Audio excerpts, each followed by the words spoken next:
tayo ay magpuri sa Diyos na po natin. Kunin gitara at itutugtugin, awitan siya ng himig. Lapitan siya at dakilain, atin siyang sambahin. Ang buon dumalaw sa atin upang tayo'y tubusin, upang tayo'y tubusin. Sa ngalan ng Ama at ng Anak at ng Espiritu Santo. Amen. Sumayin niyo po ang Panginoon. At sumayo rin. Sama-sama na po nating ialay ang misang ito sa karangalan ng mahal na ina. Hilingin natin ang panalangin niya at kasama niya magpuri tayo sa ating Ama. At upang tayo maging marapat, halina't magsisi muna para sa ating mga kasalanan. Tayo pong lahat, inaamin ko sa makapangyarihang Diyos at sa inyo mga kapatid, na lubha akong nagkasala sa isip, sa salita at sa gawa, at sa aking pagkukulang. Kaya sinasamo ko sa mahal na Birheng Maria, sa lahat ng mga anghel at mga banal, at sa inyo mga kapatid, na ako'y panalangin sa Panginoong ating Diyos.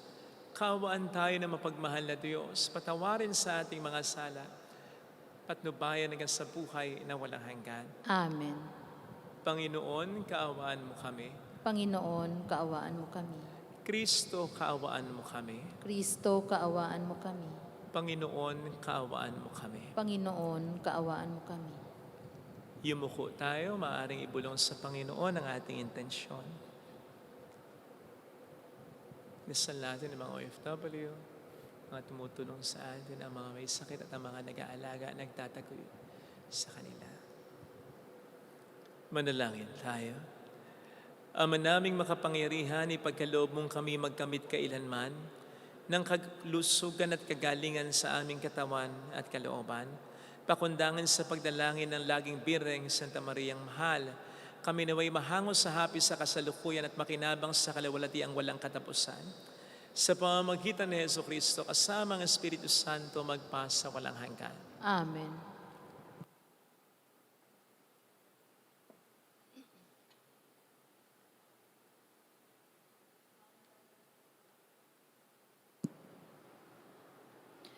Ang salita ng Diyos mula sa aklat ng Henesis. Si Isaac ay matanda na at halos di na makakita. Kaya ipinatawag niya si Esau, ang anak niyang panganay. Sinabi niya rito, "Anak, matanda na ako at malapit nang mamatay. Mabuti pa'y lumabas ka at mangaso. Ihuli mo ako ng usa at lutuin ang putahing gusto ko. Pagkakain ko'y igagawad ko sa iyo ang aking basbas bago ako mamatay." Nakikinig pala si Rebeka, samantalang kinakausap ni Isaac si Esau. Binihisan ni Rebeka si Jacob ng pinakamagarang damit ni Esau na iniingatan niya.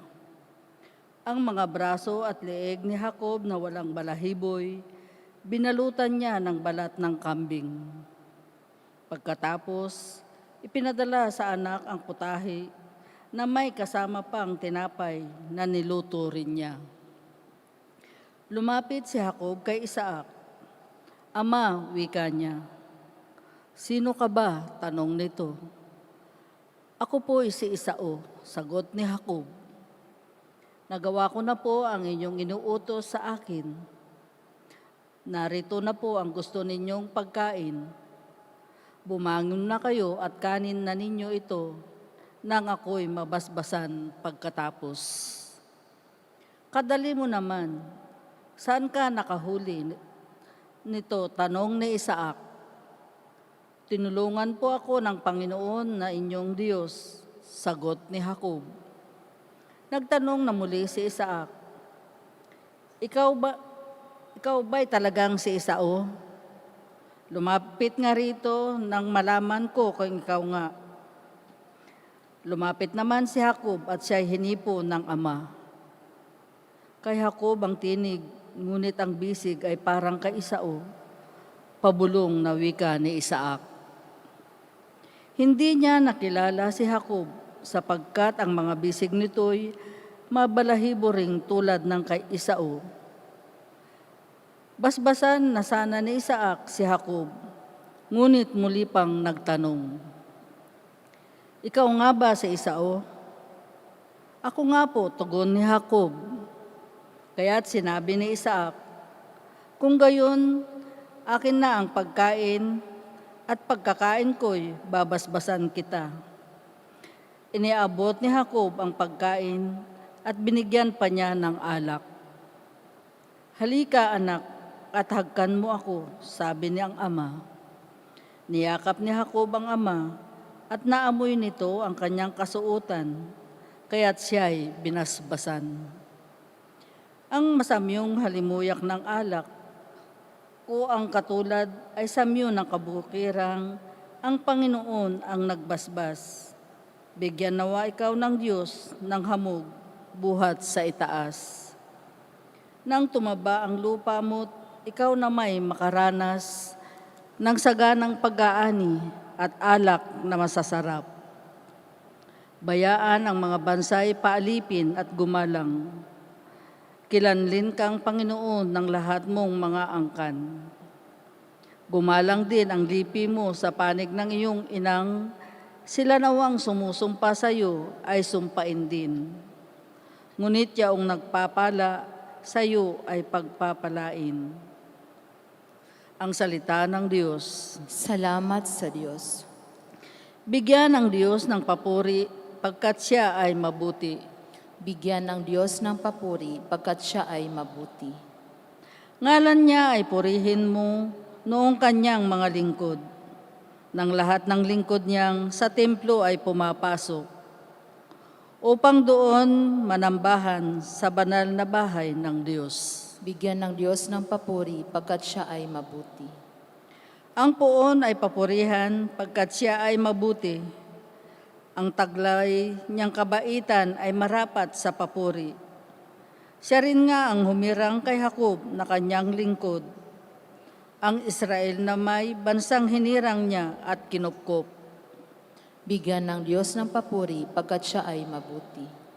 Aking batid na ang poon ay ang Diyos na dakila, higit sa alinmang Diyos-Diyosang naglipana. Ang anumang hangad niya sa langit man o sa lupa, at kahit sa karagatan kung anumang kanyang nasa, ginaganap niya ito sa sariling pagkukusa. Bigyan ng Diyos ng papuri pagkat siya ay mabuti.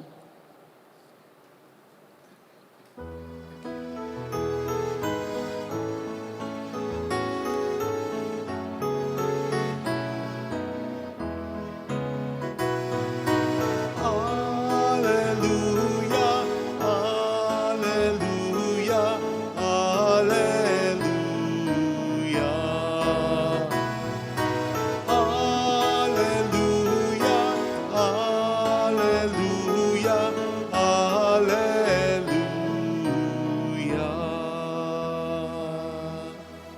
Sumainyo ang Panginoon. At sumayo rin. Ang mabuting balita ng Panginoon ayon kay San Mateo. Papuri sa iyo, Panginoon. Noong panahong yon, lumapit kay Jesus sa mga alagad ni Juan Bautista at ang wika, "Malimit kaming mag-ayuno, gayon din ang mga Pariseo. Bakit po hindi nag-aayuno ang iyong mga alagad?" Sumagot siya, "Maaari bang magdalamhati ang mga panauhin sa kasalan habang kasama nila ang lalaking ikinasal? Kapag wala na siya, saka pa lamang sila mag-aayuno." Walang nagtatagpi ng bagong kayo sa isang lumang kasuotan, sapagkat mababatak nito ang tinagpian at lalong lalaki ang punit. Wala rin nagsisilid ng bagong alak sa lumang sidlang balat. Kapag gayon ang ginawa, puputok ang balat, matatapon ang alak, at mawawasak ang sisidlan. Sa halip, ay sinisilid ang bagong alak sa bagong sisidlang balat. at sa gayoy kapwa nagtatagal. Mga kapatid, ang mabuting balita ng Panginoon. Pinupuri ka namin, Panginoong Heso Kristo. Welcome sa Our Lady of Lasalet, Quasay Parish, kung saan ayos lang umiyak at samahan tayo ng mahal na ina sa pag-iyak at sa pagdarasal upang maging maayos ang lahat. Minsan po habang ako'y nasa labas ng simbahan, pinagmamasdan ko ang kapaligiran, lalong-lalo na ang ating simbahan. Mayroong isang kaparokyano ang kumausap sa akin. Nasabi niya, Father, ang ganda-ganda po ng ating simbahan, pati po ang kapaligiran, ang linis-linis. Napuri din niya yung dami ng mga taong nagpupunta sa atin dito, lalo na tuwing linggo, at yung ginagawa nating pagtulong sa ibang mga parokya, sa ibang mga tao. Natutuwa naman ako, nangingiti ako, sapagkat yun din naman ang kaligayahan ko. Hanggang sa masabi niya, kaya lang Father, almost 2 years na lang, malilipat ka na. Saan kaya ma-assign? At yung mapapalit kaya sa'yo dito, alagaan yung simbahan na ito at yung mga tao. Natigilan ako Nawala yung ngiti ko. Because I was like, oo nga Sabi ko na lang sa kanya, kung naman parang pinapaalis mo na ako. Of course, hindi ako pinapaalis literally. Pero manapa, hindi niya nalalaman, pinapaalis niya na ako dun sa sitwasyon naming dalawa na nasisiyahan ako. Masaya ako Biglang nawala. Naglaho yung ngiti. Yung saya. Sapagkat natuon agad ang pansin ko sa mangyayari pagkalipas ng halos 2 taon pang pananatili ko dito. So nakita nyo na ang isa sa malaking dahilan ng ating kalungkutan at ng ating mga kaba, pag-aalala, minsan nararamdaman. Isa sa malaking dahilan ay hindi natin in-enjoy ang ngayon, ang kasalukuyan. Sapagkat natutuon agad ang pansin natin sa kinabukasan. Buti nga kung kinabukasan as bukas lang talaga Isang araw, wala pang pagitan. Kaya lang yung kinabukasan na yan, minsan, taon pa ang bibilangin, buwan pa ang bibilangin. And in some instances ay pwede namang hindi mangyari, hindi naman matuloy. Pero ngayon pa lang, iniisip na natin, inaalala na natin, kinatatakutan natin, ayan nga ang magnanakaw, mag-aalis ng kaligayahan na dapat ngayon ay nararamdaman natin. Yan po sa palagay ko ang isa sa mga sinasabi ng ating Panginoon sa Ebanghelyo sa atin nang tugunin niya ang mga kumukwestiyon kung bakit hindi nag-aayuno ang mga alagad niya. Because in effect, He was telling them and He was telling us, darating ang panahon na mag-aayuno ang mga disipulo ko, pero hindi ngayon, hindi pa ngayon. Darating ang panahon, pero wag muna ngayon. Kasi yung pag-aayuno, may katangian yun ng kalungkutan. Ayun. Kumpara sa kasalan, yun ang ginamit niyang paglalarawan dito. Feasting, may tawanan doon. So may karakteristik yun ng kaligayahan. So darating ang panahon na malulungkot sila, malulumo sila, pero hindi muna ngayon. Di ba't may kaparehas na turo ito sa banal na kasulatan, yung Ecclesiastes? There is time for everything. May panahon para sa bawat isa o sa bawat bagay. May panahon para maging malungkot, may panahon para maging masaya. Na kung ikukonekta natin sa sinasabi ni Kristo, in effect, He was telling, may time for feasting, may time for fasting. Pero hindi mo dapat paglubuhin yung dalawa. I mean, pagsamahin agad yung dalawa. May tamang panahon para sa bawat isa. Sapagkat bawat panahon ay may nakalaan na blessing ang Panginoon. Kaya bawat pagkakataon ay pupwede pa rin maramdaman ang paggabay at ang magandang biyaya ng Panginoon. Hence, we must let each situation become what it is without forcing it or without wishing it or wanting it to be what we think it should be. Then we thank God for it. We make the most out of it so that we may be able to enjoy it. Masyado kasi tayo kung minsan natutuon agad sa darating na panahon, kaya't hindi natin na-enjoy ang now, ang present, ang kasalukuyan o ang ngayon. Parang ganyan yung nangyari sa ating unang pagbase ng lokohin ni Jacob, ang kanyang ama at ang kapatid niya. Sapagkat malamang sa hindi siya nakontento sa kung ano yung present na biyaya niya. Kaya gumawa siya ng hakbang na hindi naman dapat gawin talaga. So ano nangyari? Bagamat pinagpala pa rin siya, nakaranas siya ng maraming mga problema.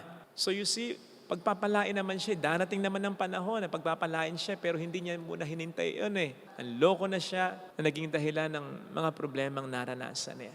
Kaya sana ito'y magsilbing aral at reminder para sa atin na appreciate natin lagi ang mga pagkakataon na ibinibigay muna sa atin ng Panginoon. And I said, muna dahil magbabago yung sitwasyon eh. Pwedeng masaya ka ngayon, pwedeng bukas malungkot ka na. Pwedeng ngayon, sagana ka, pwedeng bukas, medyo nagkukulang ka. Pero sana'y huwag ma-focus lang ang pansin natin sa mga magandang sitwasyon ha, sapagkat tandaan natin ang Panginoon ang siyang Alpha at ang Omega. Ibig sabihin, sa bawat sitwasyon, naroroon siya. Baka nga pwede nating sabihin na mas naroroon ang presensya ng Panginoon sa mga pangit na sitwasyon eh. Lalo pat alam niya na sa mga pangit na sitwasyon, mas kailangan natin ng tulong. Pag nagkakasakit tayo, pag nagigipit tayo, pag namumroblema tayo, kapag may mga sadness and disappointments tayo, nandun ang Panginoon. So ibig sabihin, nandun ang pagpapala niya. Kaya po pwedeng makaramdam pa rin tayo ng biyaya sa paraan na mas ma-appreciate natin ang pagdamay at pagmamahal niya. Basta, bawat pagkakataon, enjoy lang natin dahil nasa bawat pagkakataon ang Panginoon natin. Amen. Lagay natin ang ating kanang kamay sa tapat ng ating puso.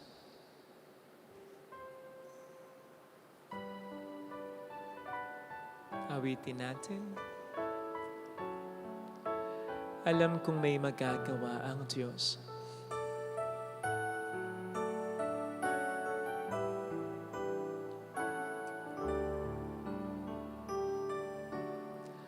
Alam kong may magagawa ang Diyos. Alam kong may magagawa ang Diyos. Alam kong may magagawa ang Diyos. Kung ako'y magtatapat, Kung ako'y magtatapat sa Kaniya'y maglilingkod, sa Kanya'y maglilingkod. alam kong may magagawa ang Diyos. May magagawa ang Diyos. Alam kong diringgin ng Diyos ang samo ko sapagkat mahal niya ako. Diringgin ng Diyos ang samo ko. Alam kong diringgin ng Diyos ang samo ko Alam kong sapagkat alam niya at naroroon siya sa kalalagayan ko. Kung ako'y magtatapat, sa Kaniya'y maglilingkod, sa Kanya'y maglilingkod. alam kong diringgin ng Diyos ang samo ko. Diringgin ng Diyos Pumikit ang tayo. samo ko. Panginoon, tulungan mo pong maalala kong lagi na kasama kita sa bawat sitwasyon, sa bawat pagkakataon. Kapag nagkakasala nga ako hindi mo pa rin ako iniiwanan sapagkat kinukonsensya mo ako at hinahatak muli akong pabalik sa iyo. Kahit na ako'y lumalayo sa iyo, hindi mo ko tinatantanan ng iyong pagmamahal. Pagdududahan ko pa ba ito? Sa oras na mas kailangan ko ito, kapag namumroblema ako, kapag hindi ko na alam ang gagawin ko, Panginoon, tulungan mo akong mapanghawakan ito upang kahit na sa mga mahirap na sitwasyon sa buhay ko, manampalataya akong ika'y kasama ko. Hallelujah. Upang i-acknowledge ko pa rin yung lungkot ko, upang magpakatotoo ko sa sakit na nararamdaman ko, sa hirap na dinaranas ko, upang hindi ako mahiya na aminin ang kasalanan ko. Sapagkat sa bawat pagkakataon naroon ka upang sagipin ako, kailangan ko lang aminin ang kasalanan ko, ang pangangailangan ko para sa iyo. At higit sa lahat, ang panghawakan ng pangako mo na kailanman hindi mo ako kakalimutan. With that, kayang-kaya kong sabihin, mayroong magandang mangyayari sa atin, sa iyo. Na kahit may problema, may biyaya, ibig sabihin, may mangyayari pa rin maganda.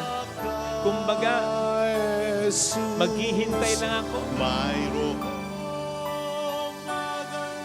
Makikita ko ang lubusan ng pagkilos mo sa'yo. kung lalapit kay Jesus. Kung lalapit kay Jesus. Papuri sa Ama, sa Anak, sa Espiritu Santo. Kapara ng sa unang-una, ngayon, magpakailanman, magpasawalang hanggan. Amen. Pag-aalay.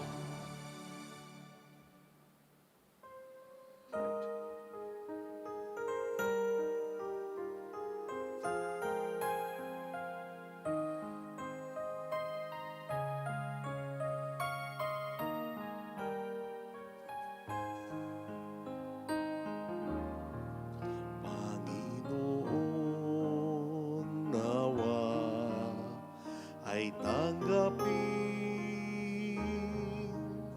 sa iyong mga kamay itong paghahain sa iyong kapurihan at dakilang kabanalan. Handog ng iyong sambayan ng banal. Panginoon, nawa ay tanggapin sa iyong mga kamay itong paghahain sa iyong kapurihan at dakilang kabanalan. Handog ng iyong sambayan ng banal. Handog ng iyong sambayan ng banal. Manalangin tayo, pang ating handog ay maging kalugod-lugod sa Diyos namang makapangyarihan. Tanggapin nawa ng Panginoon itong paghahain sa iyong mga kamay, sa kapurihan niya at karangalan sa ating kapakinabangan at sa buong sambayanan niyang banal. Ama naming lumikha, ang iyong nagkatawang taong anak ay tumulong nawa sa aming ginagawa upang siya na iniluwal ni Maria nang di bumawas kundi lalo pang nagpagganap sa pagkapira na may magpagintapat na kalugdan mo ang aming pagkahain sa ikapagkapatawad ng mga kasalanan namin sapagat siya ang Panginoong kasama mo at ang Espiritu Santo magpasa walang hanggan. Amen. Sumainyo ang Panginoon. At sumayo rin, Itaas sa Diyos ang inyong puso at diwa. itinaasa namin sa Panginoon. Pasalamatan ng ating Panginoong Diyos. Marapat na siya ay pasalamat. Ama naming makapangyarihan, tunay ngang marapat na ikaw ay pasalamatan, bukod mong pinagpalang maging ina ni Jesucristo ang mahal na birheng nagpupuri at nagagalak sa iyo. Ikaw ang gumawa ng tanang dakilang bagay, ikaw ang lumilingap sa lahat kailanman. Nilingap mo ang mahal na birhen bilang iyong abang alipin na binigyan mo ng tungkuling kumalinga sa anak mong manunubos namin. Kaya kaisa ng mga anghel na nagsisiawit ng papuri sa iyo ng walang humpay sa kalangitan, kami po'y nagbubunyi sa iyong kadakilaan. Santo, Santo, Santo, Panginoong Diyos ng mga hukbo, napupuno ang langit at lupa ng kadakilaan mo, usana sa kaitaasan. Pinagpala ang naparirito sa ngalan ng Panginoon, usana sa kaitaasan. Ama naming banal, ikaw po ang bukal ng tanang kabanalan. Kaya't sa pamamagitan ng iyong Espiritu, gawin mong banal ang alay na ito upang para sa amin maging katawan at dugo ng aming Panginoong Jesucristo. Bago niya pinagtiis ang kusang loob na maging handog, ginawakan niya ang tinapay. Pinasalamatan kaniya, pinaghati-hati niya iyon, niabot sa kaniyang mga alagad at sinabi, tanggapin ninyong lahat ito at kanin. Ito ang aking katawan na iahandog para sa inyo.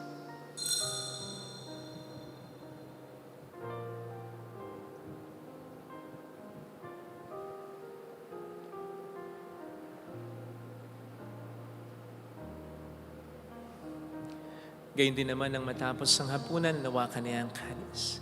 Muli kaniyang pinasalamatan, iniabot niya ang kalis sa kaniyang mga alagad at sinabi, tanggapin ninyong lahat ito at inumin. Ito ang kalis ng aking dugo ng bago't walang hanggang tipan. Ang aking dugo na ibubuhos para sa inyo at para sa lahat, sa ikapagpatawad ng mga kasalanan. Gawin niyo ito sa pag-alala sa akin.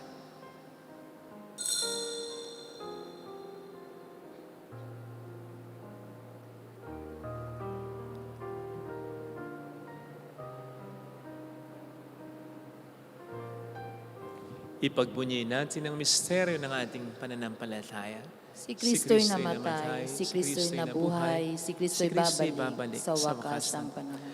Ama, ginagawa namin ngayon ang pag-alaala sa pagkamatay at muling pagkabuhay ng iyong anak. Kaya inialay namin sa iyong tinapay ng buhay, ng kalis ng kaligtasan. Kami nagpapasalamat dahil kami iyong minarapat na tumayo sa harap mo para maglingkod sa iyo. Sinasamo namin kami na magsasalo sa katawan at dugo ni Kristo ay mabuklod sa pagkakaisa sa pamamagitan ng Espiritu Santo. Ama, lingapin mo ang iyong simbahang laganap sa buong daigdig. Puspusin mo po kami sa pag-ibig kay San Leon na aming Papa, Dennis na aming Obispo at ng Tanang Kaparian. Alalahanin mo po ang mga kapatid naming nahimlay ng may pag-asang sila'y muling mabubuhay, lalo na sana ang aming mga ipagdarasal. Pumikit tayo at saglit nating isipin at pinag-arasal ang mga mahal natin kakilalang yumaw.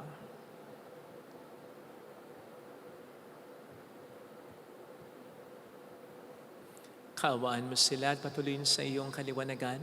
Kaawaan mo at pagkingtapatin kaming lahat na makasalo sa iyong buhay na walang wakas. Kaysa ang mahal na birhen ng Lasalet, ang ina ng Diyos, isanusay ang kabiyak ng kanyang puso, lahat ng mga banal na namuhay dito sa daigdig ng kalugod-lugod sa iyo, may pagdiwang nawa namin ang pagpupuri sa ikararangal mo sa pamamagitan ng iyong anak na aming Panginoong Jesucristo. Sa pamamagitan ni Kristo, kasama niya at sa Kanya, ang lahat ng parangal papuri ay sa iyo, Diyos amang makapangyarihan, kasamang Espiritu Santo, magpasawalang hanggan.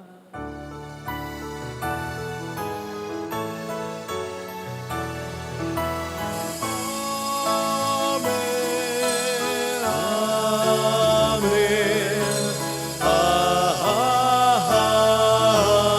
Amen. Tumawag tayo sa Ama.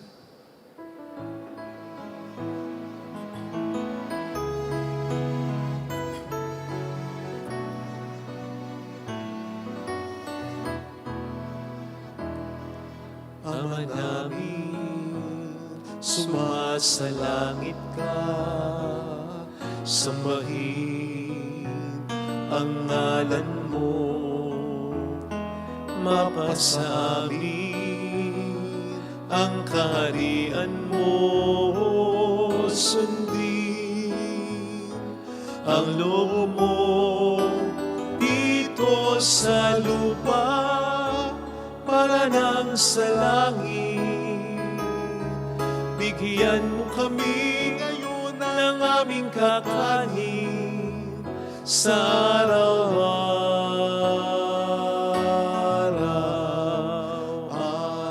At Patawarin mo kami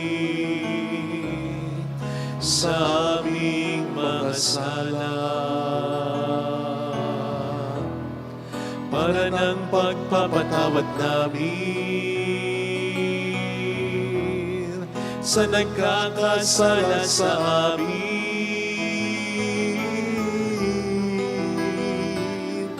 At huwag mo kami ipahintulot sa tukso at ihadya mo kami sa lahat ng masama.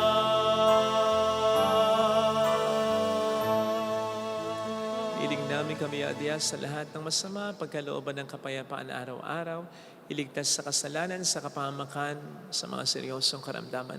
Samantalang aming pinaghahandaan ang dakilang araw ng pagpapahayag ng tagapagligtas namin sa Jesucristo. Sapagkat iyo ang kaharian, ang kapangyarihan at ang kapurihan, magpakailanman. Amen. Panginoong Jesucristo, sinabi mo noon, sinasabi mo rin sa amin ngayon, Kapayapaan ang iniiwan ko sa inyo, ang aking kapayapaan ang ibinibigay ko. Tunghayin mong aming pananampalataya, huwag ang aming pagkakasala. Pagkalooban mo kami ng kapayapaan at pagkakaisa ayon sa iyong kalooban. Kasama ang Espiritu Santo magpasa walang hanggan. Amen. Ang kapayapaan ng Panginoon ay sumainyo nawang lahat. At sumayo rin. Magbigayan tayo ng kapayapaan sa isa't isa. Kapayapaan po. Please be with you.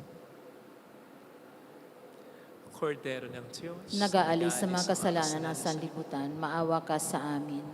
Kordero ng Diyos na nag-aalis sa mga kasalanan ng sanlibutan, maawa ka sa amin. Kordero ng Diyos na nag-aalis sa mga kasalanan ng sanlibutan, ipagkaloob mo sa amin ang kapayapaan.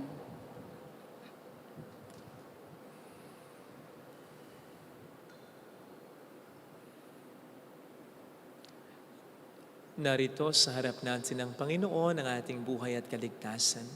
Mapalad tayong inaanyayahan.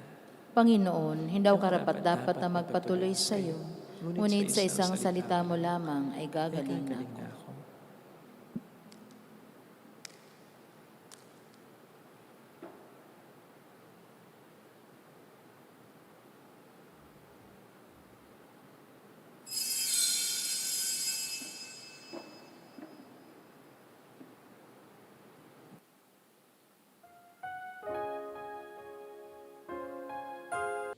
Panalangin para sa espiritual na pakikinabang.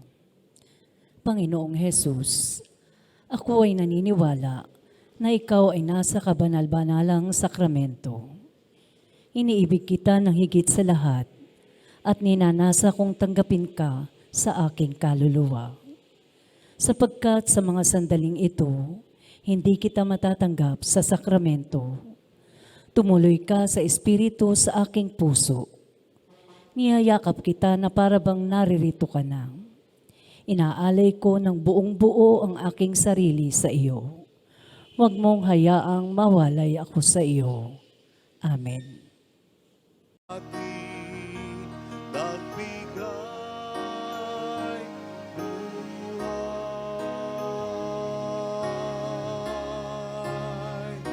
Si Jesus ang katotohanan, si Jesus ang daan, siyang ating Panginoon, magpakailan pa man. Siyang ating patnubay, siyang ating gabay, siya sa ating nagbigay buhay.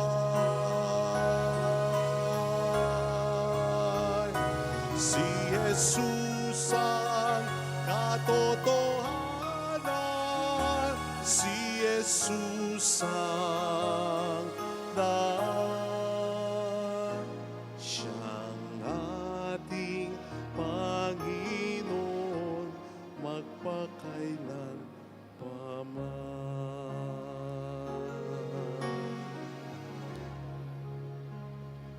Manalangin tayo.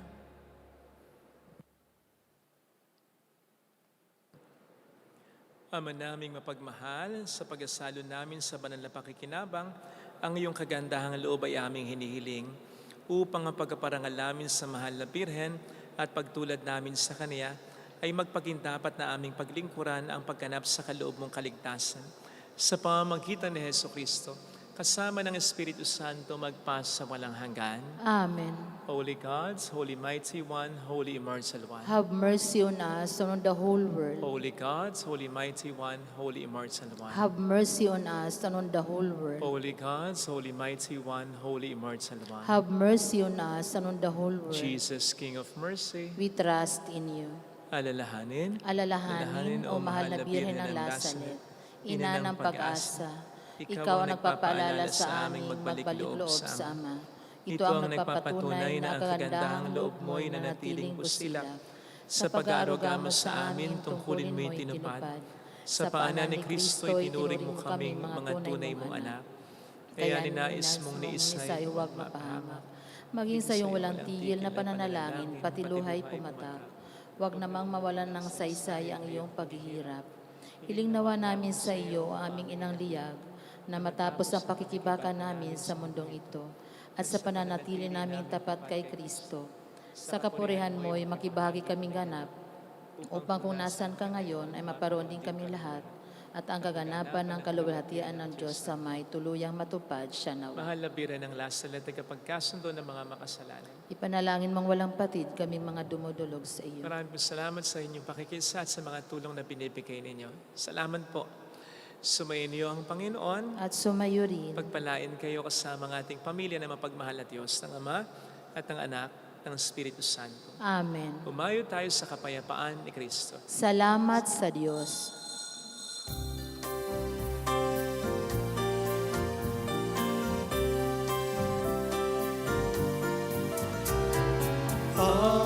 Aming iniaalay ang pag-ibig na walang kapantay. O kay sarap mabuhay kung may nagmamahal, pagmamahal na tunay at laging dalisay. Ang Birhen kong umibig ay walang sintamis, pagsintang sa kalinis, sa iyo hanggang langit. O Birhen, Birheng mahal, sa awit at sa dasal